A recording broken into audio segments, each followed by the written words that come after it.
professor Carlos Miquiles, para quem não conhece, ele é PhD em Ciência Política pela Universidade de Manchester, Inglaterra, fundador do PDT-DF e o primeiro presidente do Instituto dos Estudos Políticos Alberto Pasqualini, atual Fundação Leonel Brizola Alberto Pasqualini. Também foi o primeiro jovem a ser convidado por Leonel Brizola em público, membro da Executiva Nacional do PDT.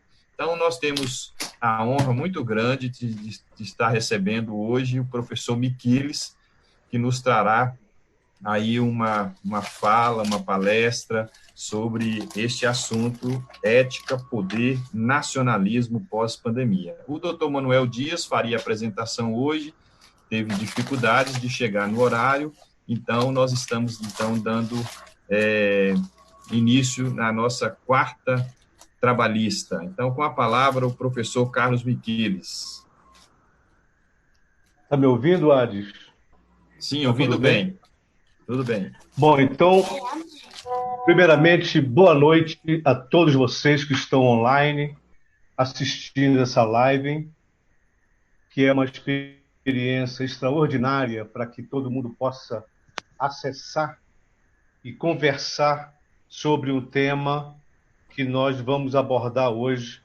Mas antes, eu queria primeiro parabenizar de novo esse esforço da Fundação Leonel Brizola, Fundação Alberto Pasqualini, originalmente, que se chamava Instituto de Estudos Políticos Alberto Pasqualini, e todos devem saber que Alberto Pasqualini foi uma figura intelectual importantíssima na história da formação do pensamento trabalhista brasileiro, e essa foi logo a iniciativa do Brizola, quando retornou do exílio, criar esse instituto. Então, parabéns para a Fundação Leonel Brizola.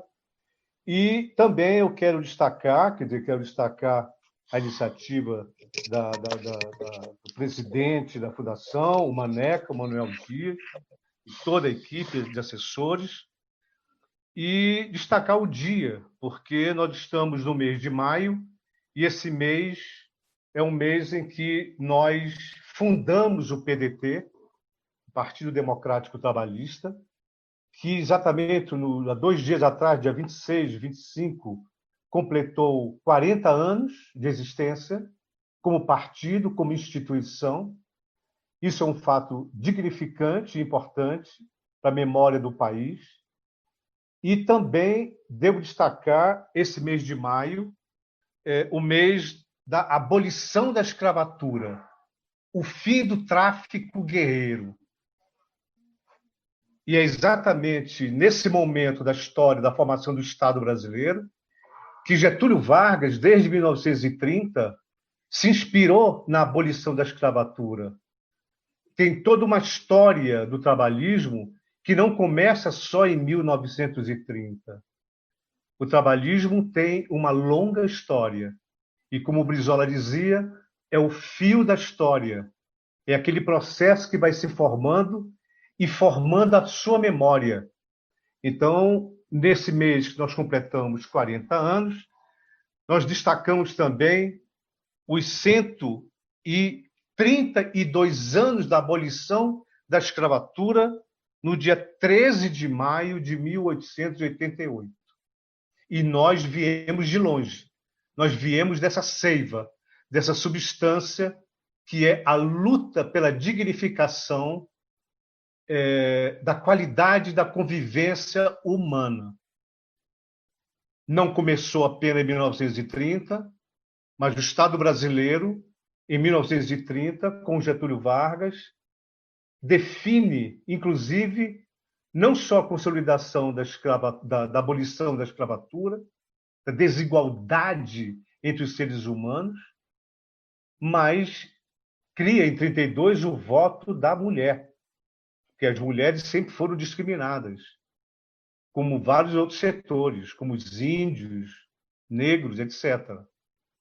E a nossa trajetória política, desde 1930, mas especificamente desde 1979, com a Carta de Lisboa, em que o Brizola reuniu vários brasileiros que estavam no exílio, e nós aqui jovens, eu muito jovem nesse ano, tinha por volta meus 20 e poucos anos, estava criando aqui no Brasil um exilado interno e com a coragem suficiente para levantar a bandeira do trabalhismo brasileiro, que nesse momento ganha grandeza pelo que nós estamos vivendo, pelo holocausto desse momento, pelo sacrifício de muitos brasileiros, que hoje, mais ou menos, nesse sacrifício, nesse holocausto, ameaçado por uma pandemia, estamos vivendo com mais de 25 mil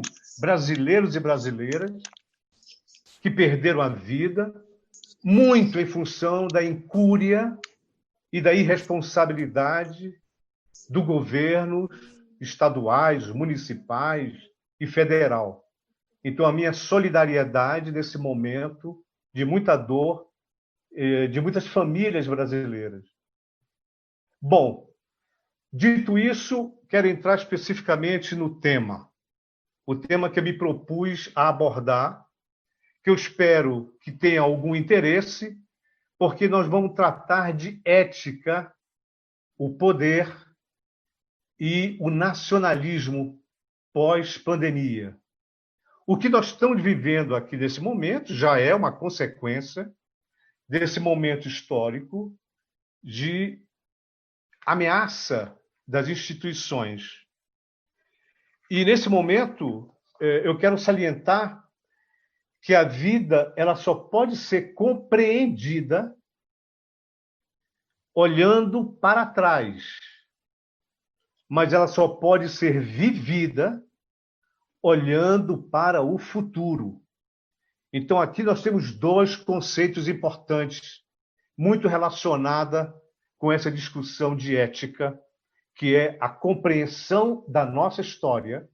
Por isso eu comecei com aquele fio da história, desde a abolição da escravatura, e olhando para trás, para valorizar a nossa trajetória, e olhar para frente, para a vida que nos compete ser vivida. O tema da ética é um tema extremamente complexo, difícil, que não dá para esgotar numa exposição de pouco tempo, mas é um tema desafiador, porque a noção de ética ela vem varando, vem atravessando diversos períodos da história e começa lá atrás, no pensamento antigo da Grécia, e que foi primeiramente ou pioneiramente levantada a questão da ética por Aristóteles, que era um discípulo de Platão, na República Ateniense. Mas a discussão da ética ela vem passando por várias mudanças. Normalmente as pessoas confundem ética com moral. E, de fato, ética e moral, elas têm o mesmo significado, mas não significam a mesma coisa. Esse é o paradoxo. Porque, embora ética signifique costume em grego, moral é latina, uma expressão latina que significa também costume.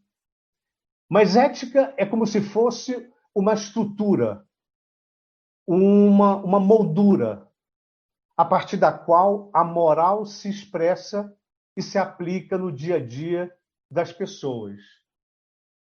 Então, normalmente, as pessoas confundem a ética, especialmente políticos, invocam a ética como se fosse uma palavra mágica para salvar a sua pele de qualquer ameaça à sua reputação. Mas a ética é mais do que isso. A moral diz respeito às decisões, à atuação e ao comportamento diário das pessoas. A ética é uma ciência com interfaces, com relacionamentos interdisciplinar. com a psicologia, com a sociologia, com a economia. Enfim, a ética é um estudo quase que inesgotável, porque de todos os períodos da história, sempre ela aparece para tentar discutir a condição humana numa sociedade social. Então, o pensamento da ética, ela se inaugura através da mitologia grega, inclusive. Né? Você pode encontrar a discussão do dilema moral, do dilema ético, desde Prometeu, né? Acorrentado do Ésquilo, do Édipo Rei, a Antígona de Sófocles, tudo isso, Medeia de Eurípides, né? Essas formavam, na parte da dramaturgia, o tema e a discussão que está relacionado aos impasses da realidade humana, as dificuldades da convivência moral entre os humanos. Para vocês verem que esse é um tema que vai continuar ao longo, enquanto houver ser humano, porque isso é que nos diferencia dos animais, da natureza. Marca a nossa passagem da natureza, do estado original, para o estado civil, onde prevalece e onde nós somos regulados por leis, códigos, contratos, etc.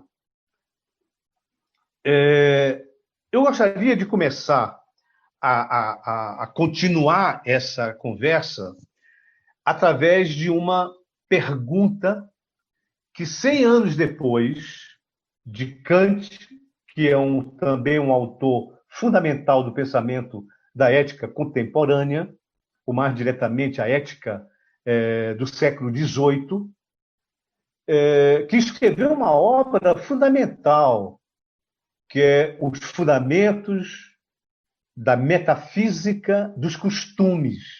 É um título difícil, né? Mas eu vou tentar explicar rapidamente para chegar onde eu quero conduzir esse pensamento. Kant é do século XIX. Ele construiu o seu pensamento sobre a moral a partir de uma preocupação de transferir para o comportamento humano valores que pudessem equivaler, por exemplo, à lei das ciências físicas, por exemplo, a uma lei imutável, a uma determinação fundamental do comportamento humano. Então, ele procurou construir um pensamento sobre ética como exatamente fosse uma lei da gravidade identificada por Newton, uma lei que estivesse acima da vontade ou do desejo individual. Por isso ele escreveu essa obra, chamada Fundamentos da Metafísica dos Costumes.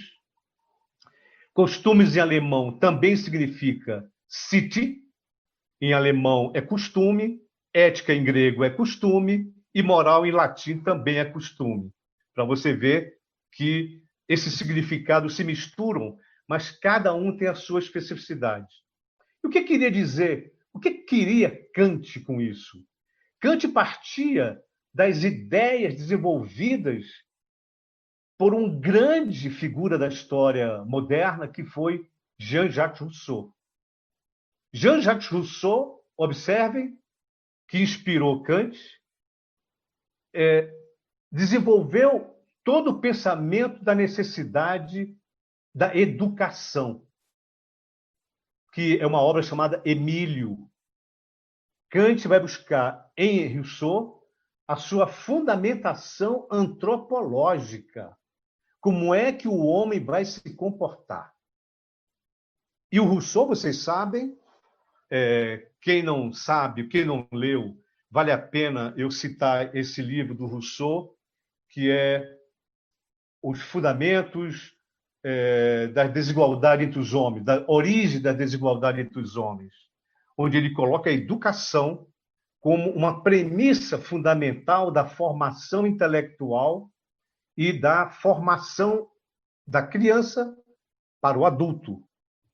E Kant vai buscar em Rousseau esse fundamento da convivência humana. Interessante isso. E por que ele vai chamar de fundamentos da metafísica? Porque o Kant vai querer desenvolver que esse comportamento antropológico do homem obedeça a valores que transcendam a sua individualidade. Porque quando você trata de escolher entre o bem e o mal, entre não matarás, por exemplo, se constitua um valor para cada ser humano como sendo maior que a sua individualidade. É o que ele vai chamar de imperativo categórico. É um valor que transcende, por isso ele chama de metafísica. Ele quer encontrar uma situação em que as pessoas tenham o mesmo comportamento com os valores morais, como se eu pudesse deixar essa caneta cair, movida pela lei da gravidade. Essa caneta cai, independentemente da minha vontade, e ela é um comportamento que transcende, é metafísico. É isso que Kant quer dizer com imperativo categórico. Ele cria valores que transcendem a individualidade das pessoas. Ao ponto que o dia a dia, os nossos costumes diários, a nossa rotina da vida social, a nossa rotina diária, ela é comandada pelo que ele chama de imperativos hipotéticos. São dois conceitos. O imperativo categórico, que é onde está a fundamentação que transcende a vida individual, que é por isso ele chama de metafísica dos costumes. E, por outro lado, ele chama, eu estou vendo aqui uma advertência, tem muita gente que está querendo entrar e não está conseguindo entrar no grupo. Então, minha filha está me avisando aqui, tem muita gente querendo entrar e não está conseguindo, não sei se o Ades pode ou o Léo ajudar. Mas, enfim, retomando aqui. Eu vou avisar Oi. o Brito. Eu vou avisar o Brito, tá bom? Vou avisar o Brito. Obrigado. Então, vejam que esse tema percorre e perpassa diversos períodos. E eu estou destacando Kant para facilitar e chamar atenção para a importância de nós trabalharmos esse pensamento tanto de Rousseau, que deu origem à Revolução Francesa, que deu origem a essa emancipação pela educação, e também Kant retoma essa linha de pensamento e vai desembocar nesses valores imperativos. Claro que hoje em dia esse tema é questionado por diversos outros autores. Eu nomearia aqui rapidamente o Habermas, que questiona esse solipsismo que ele chama, essa introspecção do imperativo categórico e esse peso de consciência sobre o imperativo categórico, que, de uma certa maneira, para alguns autores mais contemporâneos, oprime o sujeito, impondo-lhe uma determinação imperativa. E hoje, modernamente, nós sabemos que não é o indivíduo só induzido a obedecer, mas que é necessário um diálogo, uma conversa, para se chegar a uma convivência inteligente e pacífica. Eu quero exemplificar essa minha preocupação em apresentar o Kant, porque nos cursos que a gente apresenta em outros fóruns e outros ambientes acadêmicos, mesmo da Fundação Brizola, a gente sempre faz uma abordagem histórica, passando pelo período do pensamento grego, pelo pensamento aristotélico, né, ético, pela questão de Santo Agostinho, São Tomás de Aquino, que é o período cristão do pensamento da Rousseau, que eu estou aqui apresentando rapidamente, mas que aparece também Hegel, que é outro pensador que questiona Kant nessa sua concepção abstrata dos valores que são os imperativos categóricos e os imperativos hipotéticos, e também a questão ética na idade contemporânea. Eu queria retomar essa questão da ética a partir de uma frase muito famosa, muito amplamente difundida, de um romance de Dostoiévski, se chama, dos irmãos Karamazov, que se chama Se Deus não existe, tudo é permitido, diria Dostoiévski, 100 anos depois que Kant elaborou o seu pensamento. E pelo que a gente entende e vai entender e ler e compreender do pensamento de Kant, não é possível. Porque, se tratando de uma conduta moral, de um indivíduo esclarecido, aí entra a noção de educação, e autônomo, não heterônomo, a existência ou a inexistência de Deus e ou de algum mandamento religioso não possui qualquer influência, pois a pessoa, diz Kant, sempre agirá conforme a sua razão. Veja que Kant nega que o homem se a Deus para os que têm fé, como foi a ética do pensamento cristão, ou para os agnósticos, ou para os ateus. Todos, independentemente da sua intervenção ou apelo religioso ou qualquer forma de outro pensamento, a questão do imperativo categórico possui uma tal importância que transcende, mesmo existindo Deus ou não existindo, o ser humano tem que seguir a sua razão do que é verdadeiro, do que é certo. É interessante porque esse pensamento do Kant vai ter uma influência no pensamento de vários outros pensadores, muitos outros pensadores. Marx mesmo, né? O positivismo de Augusto Comte, essa ideia de você agir por lealdade ou agir pensando na razão ou com a razão, decidindo o que é correto, o que é incorreto, o que é certo, o que é errado, isso nós devemos a essa evolução da concepção de ética que vem desde Aristóteles.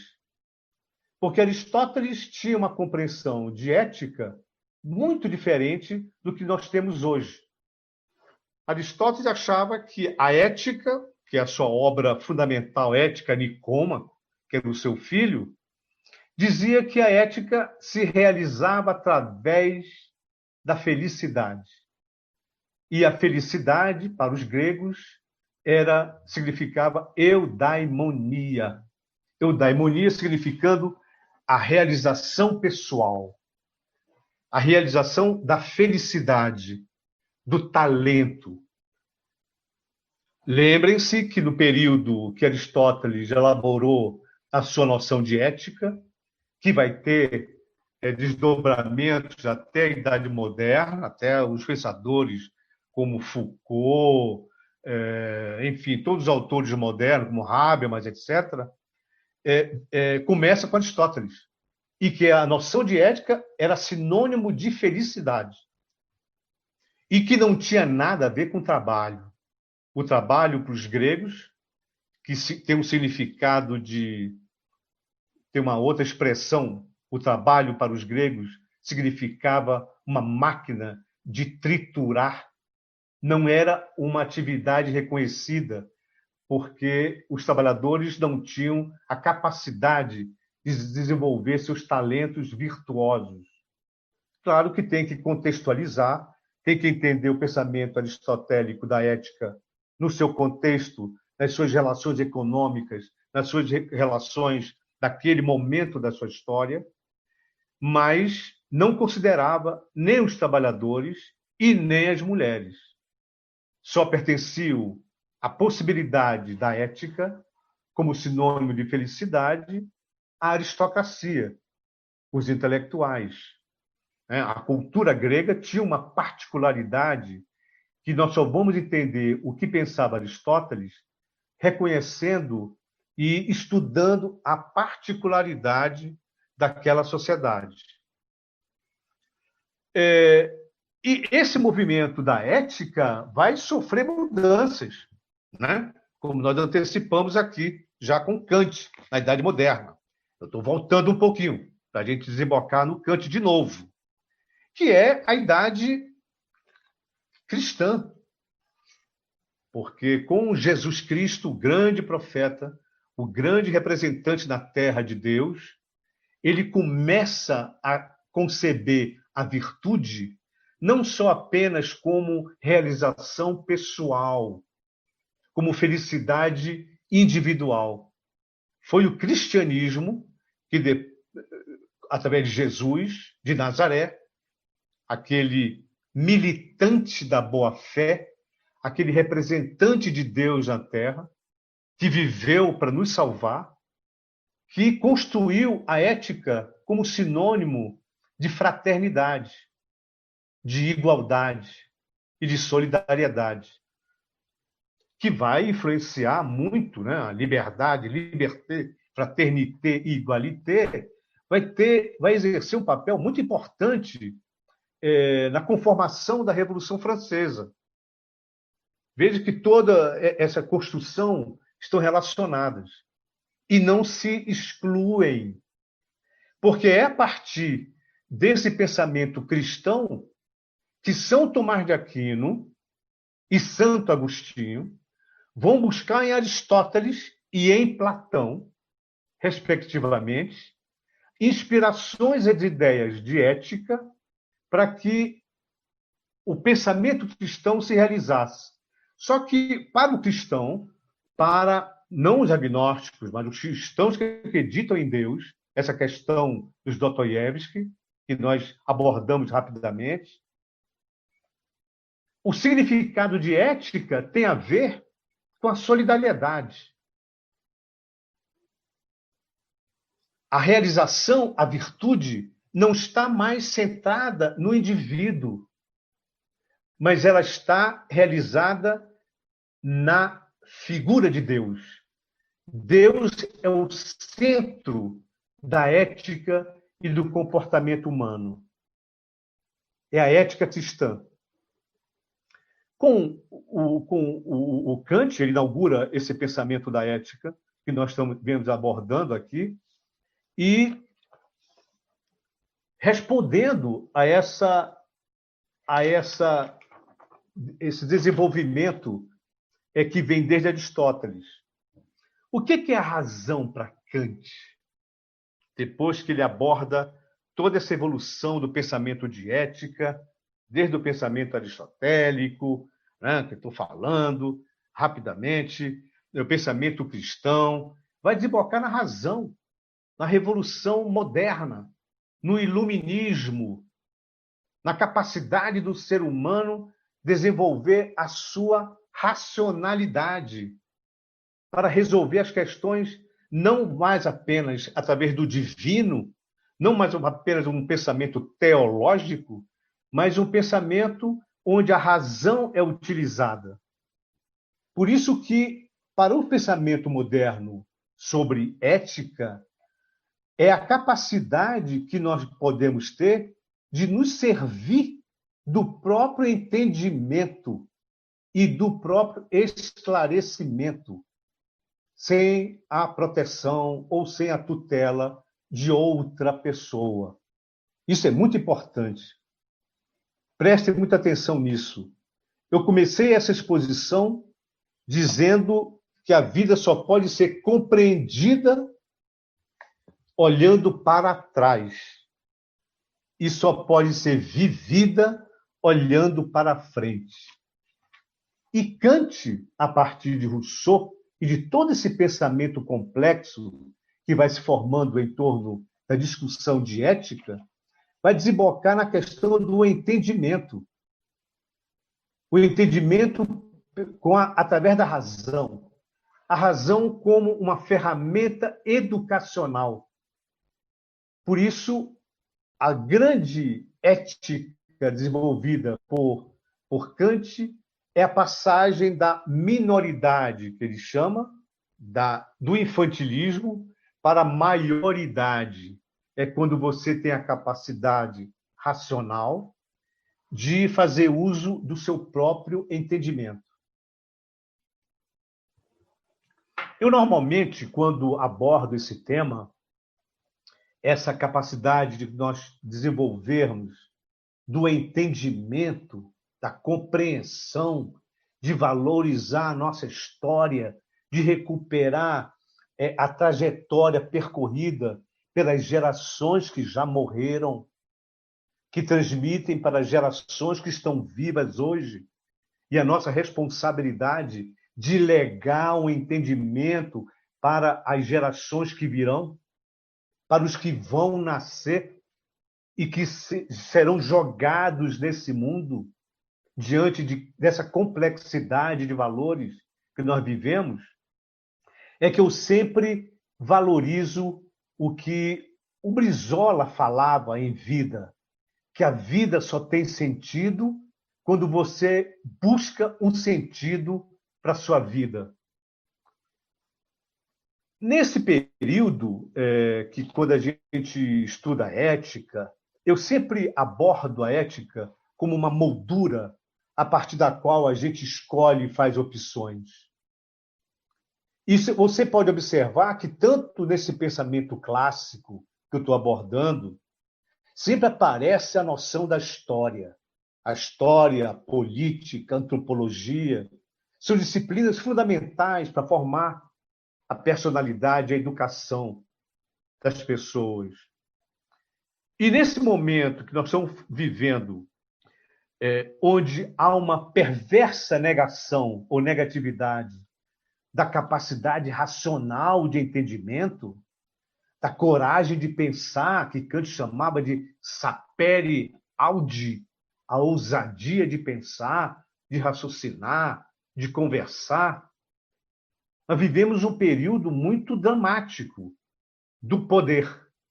Então, qual é a relação que nós podemos zelar entre a ética, essa ética que nós estamos discutindo e que permeia vários períodos da história da humanidade e que hoje nós estamos vivos aqui nessa aula online discutindo de novo pensamentos e ideias que já têm 3.000 anos, mas que têm um valor e um poder enorme para nos ajudar a ter um entendimento e ter um esclarecimento.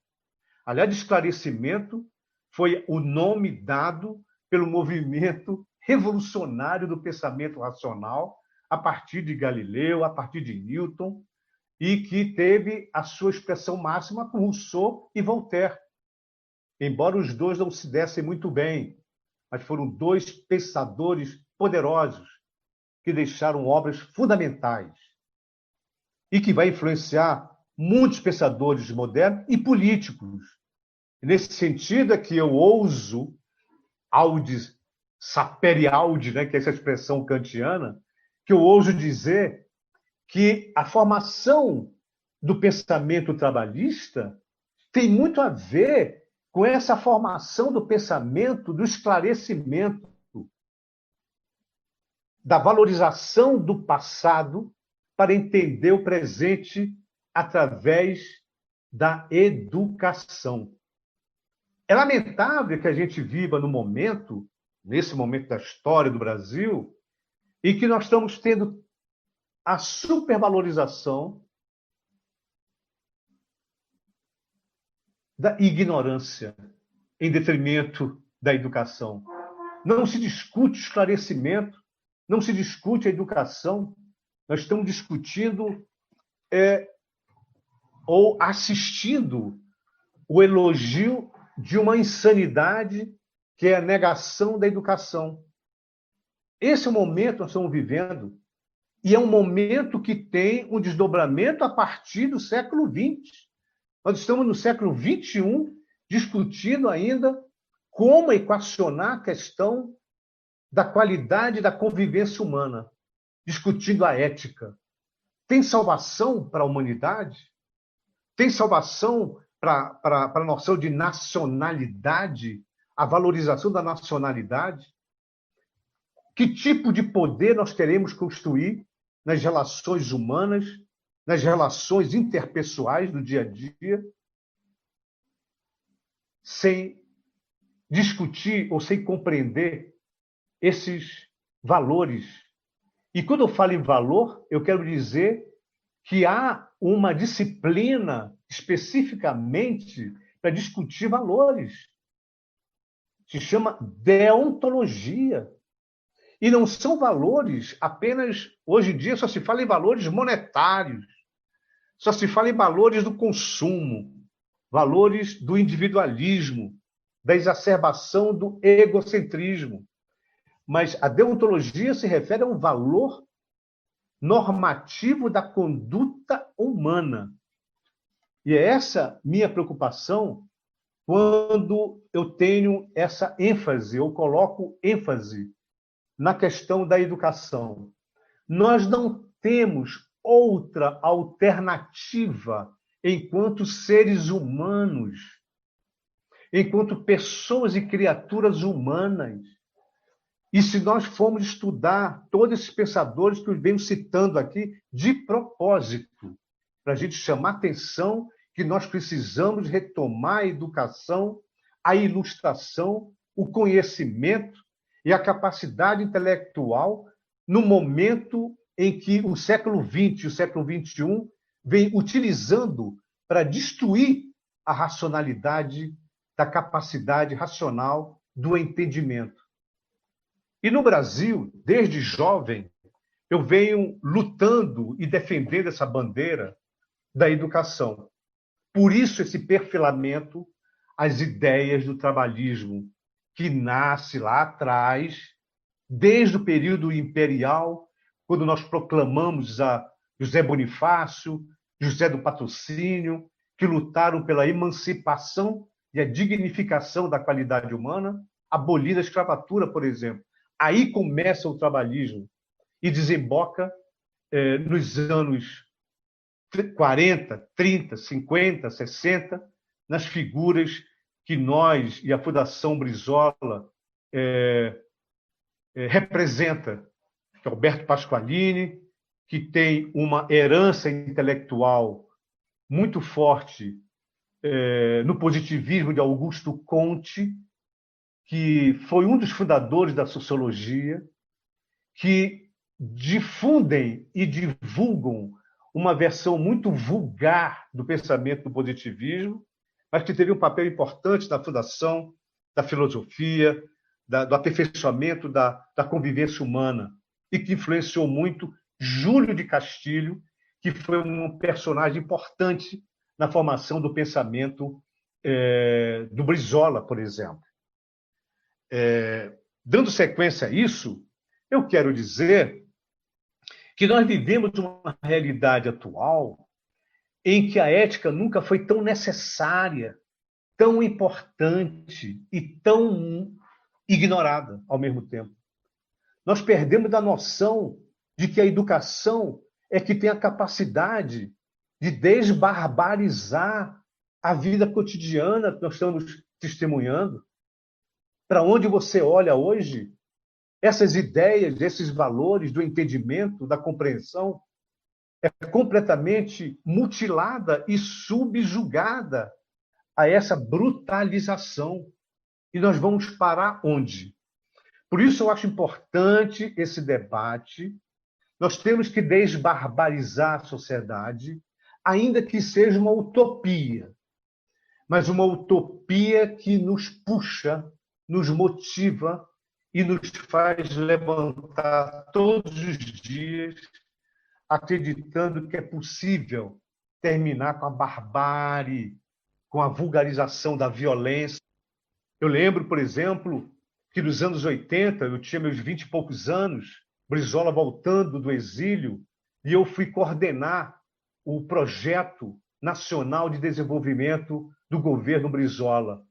A nossa preocupação fundamental, mesmo naqueles anos, 79, 80, 89, 90, era exatamente construir uma plataforma educacional, uma educação que desbarbarize a convivência humana através da obrigatoriedade, do imperativo categórico, quase uma necessidade metafísica de colocar as crianças em escola, porque não há gasto, há investimento, não há desperdício, há opulência. E, claro, nós teríamos muito melhores condições se, desde essa época que nós reuníamos, eu tive o privilégio, por exemplo, de discutir ética e educação com o Rui Mauro Marini, que inspirou uma das teorias mais importantes de ética na economia entre os países subdesenvolvidos da América Latina no mundo capitalista. E foi essa teoria que nós discutíamos, que eu acabei escrevendo um livro, inclusive, sobre uma outra vertente da dependência, que foi o debate entre Fernando Henrique Cardoso, sociólogo, e o Rui Mauro Marini, com a sua interpretação sobre a teoria da dependência nos anos 60, na América Latina, que nós discutíamos muito sobre educação. E foi essa teoria que gerou um artigo que eu queria citar nessa apresentação sobre poder e nacionalismo, que justifica muito nesse momento do Brasil. O Brasil vem se transformando numa espécie de ornitorrinco, assim foi chamado por um outro sociólogo, quase que discípulo do Rui Mauro Marini, que era um companheiro do PDT nos anos final de 79, 80, que escreveu um artigo identificando o Brasil como um ornitorrinco, um bicho feio, um bicho não identificável, embora a gente possa qualificar consultando uma enciclopédia. Mas é o Brasil como ornitorrinco, uma desigualdade assustadora, uma violência crescente e a ausência de uma educação que valorize o esclarecimento e a ilustração em vez da ignorância. Porque a ignorância é que leva a essa menoridade, a esse infantilismo, a essa vulnerabilidade de ser manipulado por um ditador, por um populista, por algum déspota. O nazismo e todas as formas stalinistas, autoritárias, ditaduras, elas crescem e engrandecem e se fortalecem em cima da menoridade das pessoas, da falta de esclarecimento, de falta de diálogo, de conversa e de educação. Então, tudo isso é que vai levando a gente a pensar cada vez mais da necessidade da ética. Que o Brasil não vem melhorando, o Brasil vem piorando em sucessivas crises. E por que isso acontece? Porque que em plena pandemia que nós estamos vivendo, em plena tragédia de mortes de brasileiros e de cidadãos do mundo inteiro, ainda sobrevive, ainda resta pessoas utilizando ou manipulando esse momento para um tipo de enriquecimento ilícito pessoal. A barbárie está explícita, a banalidade da maldade está explícita, e aquela grande pergunta que todos nós devemos ter com muita humildade é a questão colocada por todos os clássicos, mas que eu identifico de novo, porque tem uma influência enorme sobre a nossa formação do Estado brasileiro e do trabalhismo, a classe trabalhadora, dos assalariados, que é a questão colocada pela ciência do dever, a deontologia. A partir do quê? A partir de 3 palavras. Eu sempre coloquei essa questão. Nem tudo que eu quero, eu devo, e nem tudo que eu devo, eu posso. E nem tudo que eu posso, eu quero, e nem tudo que eu quero, eu posso. São 3 questões fundamentais colocadas para se pensar, tanto no plano individual, quanto no plano coletivo. A ausência dessa reflexão crítica sobre essas 3 palavras que definem o que é ética como moldura, que vai influenciar a sua expressão prática, que é a moral, no seu dia a dia, a pensar sobre essas questões: querer, dever e poder. Quando nós tivermos essa capacidade, que nós estamos perdendo isso a cada dia, e perdendo em função dessa barbaridade que eu tenho dito, eu quero dizer que essa ética que nós discutimos, nós temos uma ética na formação do Estado brasileiro, especialmente do trabalhismo, da figura do próprio Brizola, que era uma figura que nasceu fruto de uma circunstância histórica em que a sua vida foi transformada no imperativo categórico de Kant pela educação em tempo integral. Algumas pessoas podem dizer: pô, você está louco? Você está relacionando Kant, Rousseau com Brizola? Sim. Essa relação é explícita. Brizola mantinha diálogos muito interessantes, e eu acho que isso nós precisamos até começar a dedicar um estudo para identificar o conteúdo das correspondências do Brizola, que o Brizola é um único político estadista latino-americano com tamanha dedicação e que considera como imperativo categórico a questão da educação. O que é a educação? Em Rousseau é Emílio, a sua grande obra pedagógica. E em Kant, a sua grande obra é a crítica da razão prática. Essa questão que está colocada desde o século XVII, XVIII, e que Brizola herda isso. Por isso que eu desde jovem, me encantei e me envolvi quando era impossível falar dessa expressão Brizola ou dessa expressão da educação como grande meio de emancipação do país. Quanto à questão nacional, a ética, as relações de poder e a nacionalidade, eu quero ler para vocês um trecho do discurso de posse em 1930 do Getúlio Vargas. Ele dizia, em 1930, no início do século XX, um século prene de violências, de guerras, de barbaridades e de tentativa de destruição da razão. Getúlio dizia: o movimento revolucionário, iniciado vitoriosamente a 3 de outubro, foi a afirmação mais positiva que até hoje tivemos de nossa existência como nacionalidade. Em toda a nossa história política, não há, sobre esse aspecto, acontecimento semelhante. Ele é efetivamente a expressão viva e palpitante da vontade do povo brasileiro.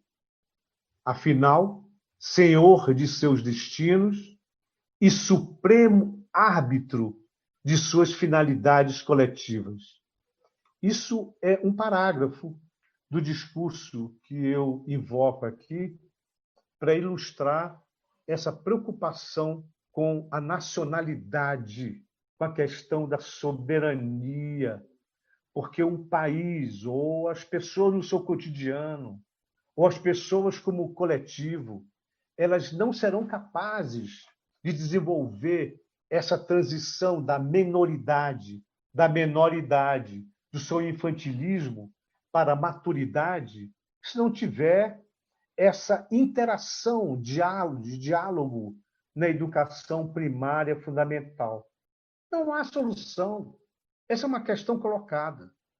E a minha preocupação em apresentar esse debate sobre ética, poder e nacionalidade, que é um valor não mercadológico, mas um valor humano, de dignificação humana, tem a ver com a nossa valorização da nossa nação, da nossa língua, da nossa história, da nossa memória. Se nós perdermos isso, nós seremos nada. Nós seremos aquilo que o Darcy Ribeiro chamava de ninguém-tude. É um anonimato pela violência, pela falta de identidade, que o Darcy Ribeiro chamava de ninguém-tude. Era a barbárie praticada no dia a dia.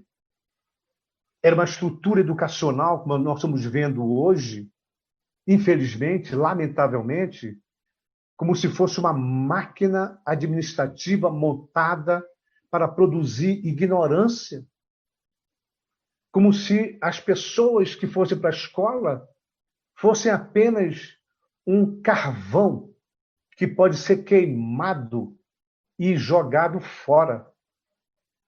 A potencialidade dessas gerações, das crianças, foram todas jogadas fora. É a perversidade, parece, que existe em relação a essa questão da valorização. E nós vamos encontrar isso, esse drama, essa discussão toda, em muitos autores. É por isso que é muito importante que a Fundação se transforme num think tank, no núcleo de pensamento, porque só o trabalhismo, só nós temos essa vantagem de não sermos sectários, não sermos ortodoxos, mas nós estamos abertos, como sempre dizia Brizola, para o diferente, para o diálogo, a partir da nossa nacionalidade. É o único valor que não pode ser transitado ou negociado.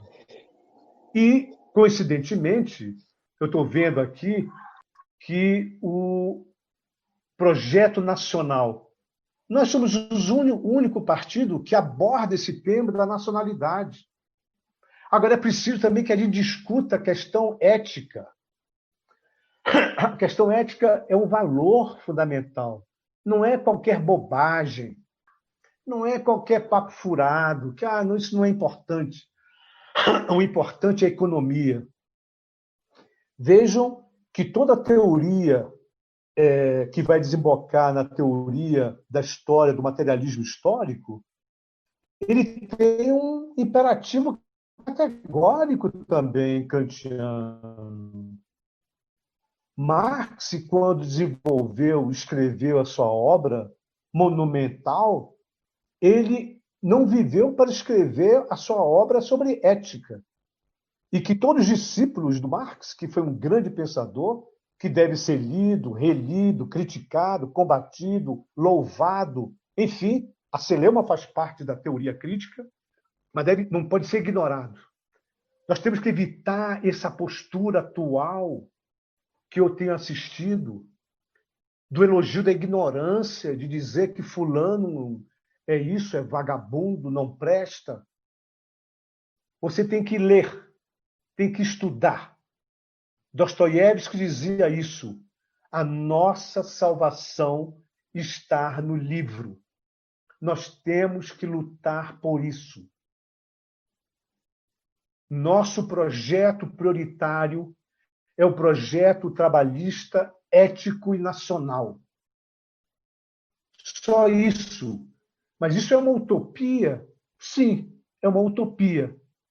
Mas é uma utopia que nos move enquanto houver vida. Enquanto houver vida, nós temos que viver olhando para o futuro, mas nunca negando o passado. Temos que olhar o passado para entender, para esclarecer, para iluminar o nosso caminho de um projeto nacional.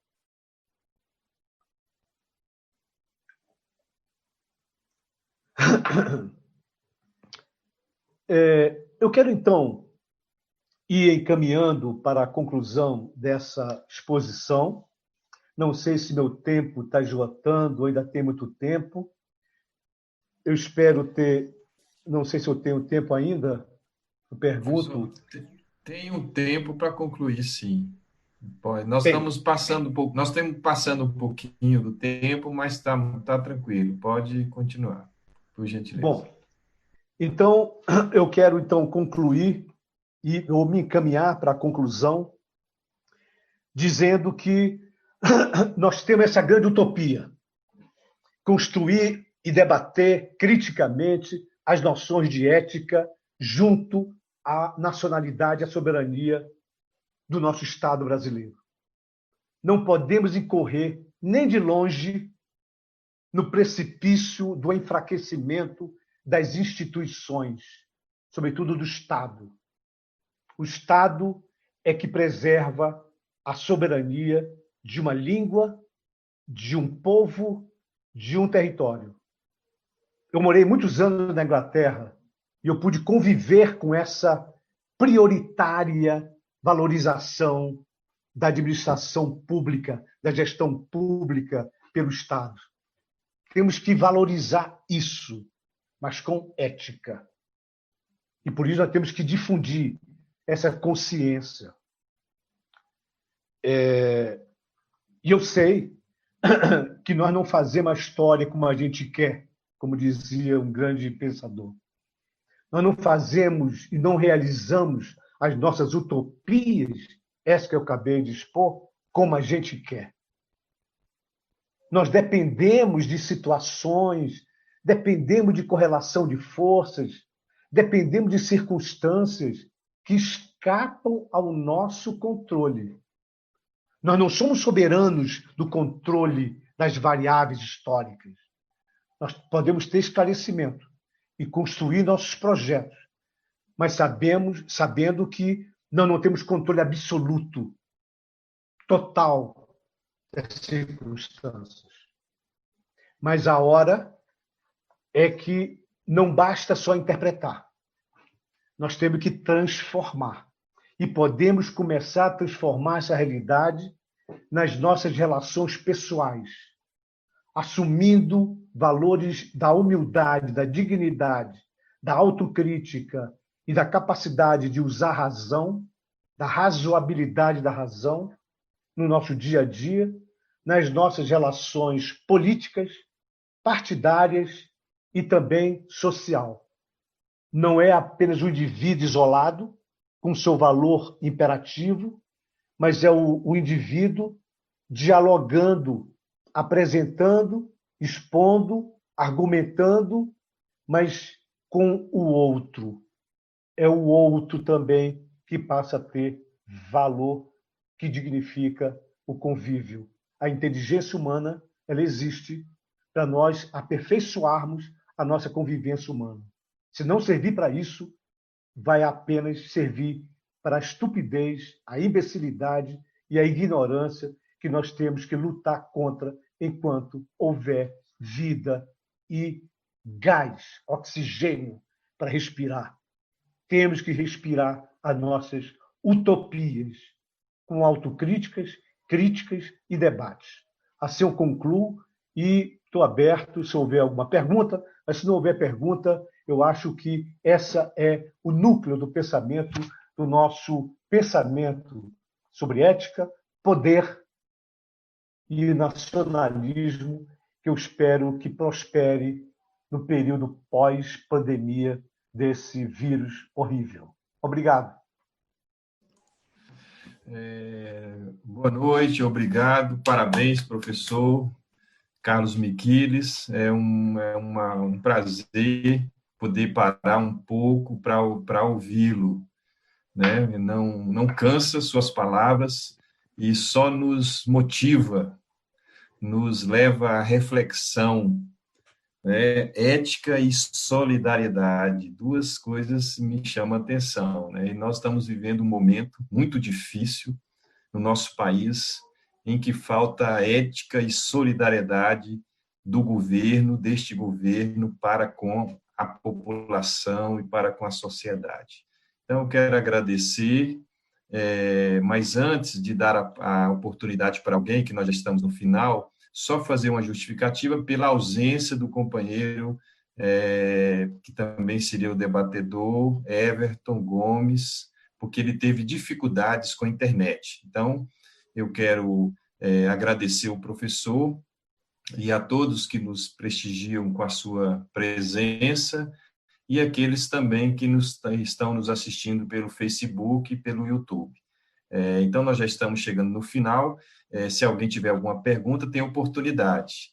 Mas o Eduardo Rodrigues, vice-presidente da Fundação Leonel Brizola, em Salvador, pois não, na Bahia. Pois não, Eduardo, doutor? Boa noite a todos. Boa noite, professor Carlos. Muito obrigado pela sua exposição aí. Realmente, não só uma exposição conceitual, mas também nos trouxe aí um desencadeamento histórico que deu uma robustez da gente perceber não só o que é ética, mas também por que chegamos a esse ponto aqui da história. Professor, eu também aqui na Fundação falo às vezes sobre o tema ética e filosofia política. E sempre me vem uma pergunta dos alunos, que é a grande pergunta de quem trabalha com ética na política. Como você e eu, pessoas normais, trabalharemos essa dicotomia da ética e da prática política dentro das agremiações partidárias?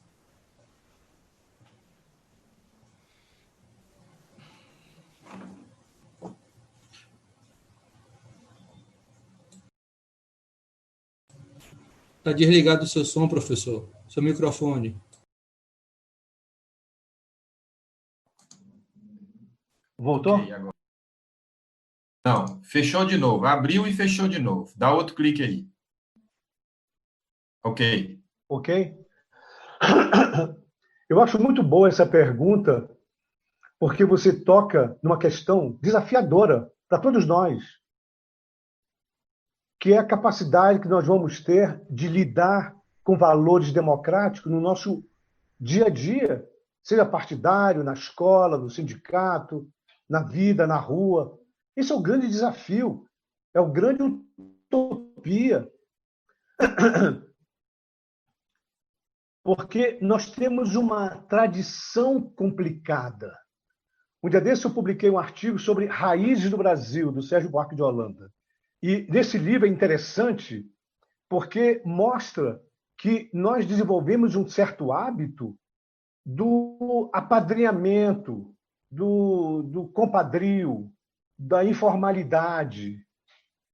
E o Sérgio Buarque de Holanda é um autor importante, clássico no Brasil, junto com o Darcy Ribeiro, junto com o Gilberto Freire, onde ele mostra que a democracia no Brasil é uma planta muito delicada, que todo dia você tem que aguar, tem que cuidar para ela prosperar.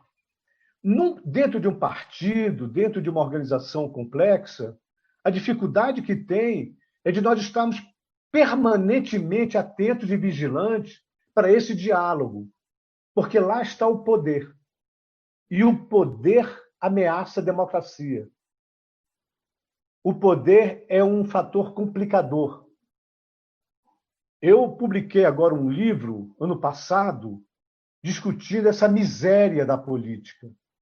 Nós temos que ter coragem de debater, reconhecer, fazer autocrítica, mas, ao mesmo tempo, dar as mãos, ser solidário, ser fraterno, como a ética cristã.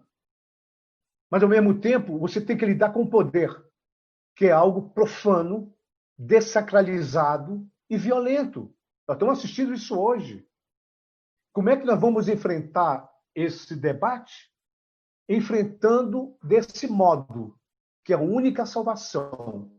Nós estamos diante de começar no micromundo, microcosmo do poder, como analisava e construiu esse pensamento o Michel Foucault, nas nossas relações micropessoais, ou nós estamos fadados à violência, à barbarização, à vulgarização da violência, da ignorância, e a começar pelas fundações. Não se esqueça que a primeira atitude que o Brizola teve em 79, na Carta de Lisboa, e quando voltou ao Brasil, foi pedir para um grupo de pessoas que eu participei para escrever essas apostilas históricas, que eu cansei de viajar pela periferia de Brasília, discutir em escola pública o que é partido de massa, o que é poder, seguindo o que é fundamental, que é o esclarecimento. Fora disso, amigo, eu não vejo alternativa. Qual é o outro valor mais metafísico do que esse, mais importante do que esse? Metafísico no sentido de que transcende qualquer vulgaridade da nossa rotina. É a mercadoria? É o shopping? É o pós-moderno? É o consumismo? O individualismo? É isso que vai prevalecer e construir uma sociedade? Então eu te respondo assim: ou nós discutimos ética, ou nós estamos predestinados ou destinados à miséria da política.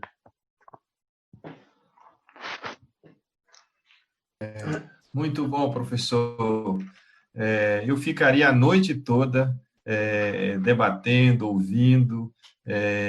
Esse é um assunto que é tão importante, tão necessário para a nossa sociedade, para a nossa juventude nesse momento. A gente poder parar, pensar e dialogar e ouvir palestras como a sua. Então, eu quero mais uma vez agradecer. Obrigado, se alguém tiver alguma outra pergunta, vou dizer que seria a última para a gente finalizar o programa e dizer que nós vamos estar sempre às quartas-feiras, às 12h12, às 19h12, discutindo algum tema. Mesmo que passe a pandemia, e nós esperamos que passe, nós vamos estar aqui, conversando, dialogando, debatendo sobre o trabalhismo, né? Então, eu quero, mais uma vez, agradecer. Se alguém tiver a pergunta, pode fazer para a gente finalizar, então, ok? Tem oportunidade.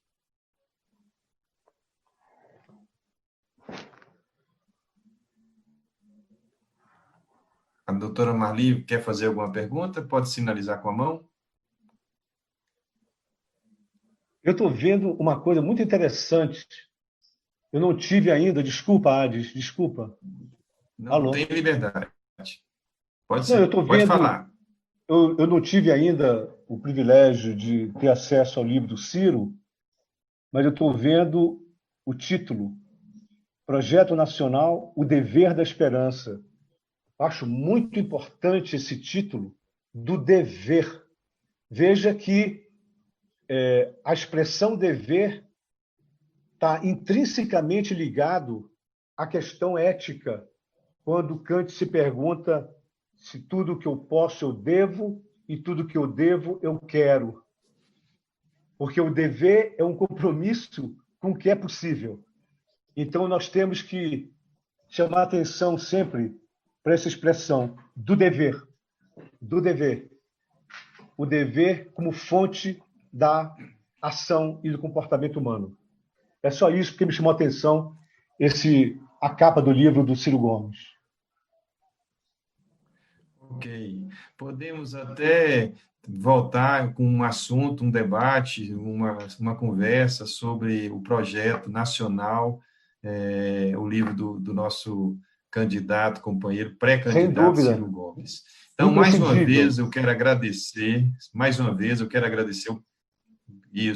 vez eu quero agradecer o professor Carlos Miquiles, que nos atendeu, como que sempre nos atende prontamente, que nos enriquece com a sua presença, e agradecer também aos demais que estão nos acompanhando aqui na reunião virtual, como os que estão também no Facebook e no YouTube. E, mais uma vez, justificar a ausência do Dr. Manuel Dias, que sempre faz a abertura desse programa. Hoje ele teve uma dificuldade de estar presente.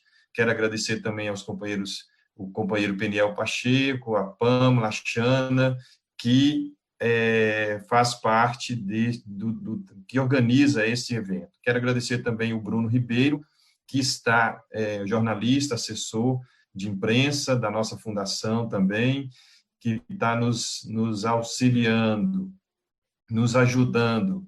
Quero agradecer também o Brito pela transmissão, Leonardo Brito, e também pelo Rafael Machado. E aos demais colegas, companheiros, agradecendo a doutora Marli, que está presente, o doutor José Humberto Miquiles também, o Marcos Costa, doutor Marcos, o doutor Alan Schroeder, vice-presidente da Fundação em Santa Catarina, doutor Eduardo Rodrigues, também vice-presidente, advogado, eleitoralista, vice-presidente da Fundação lá na Bahia.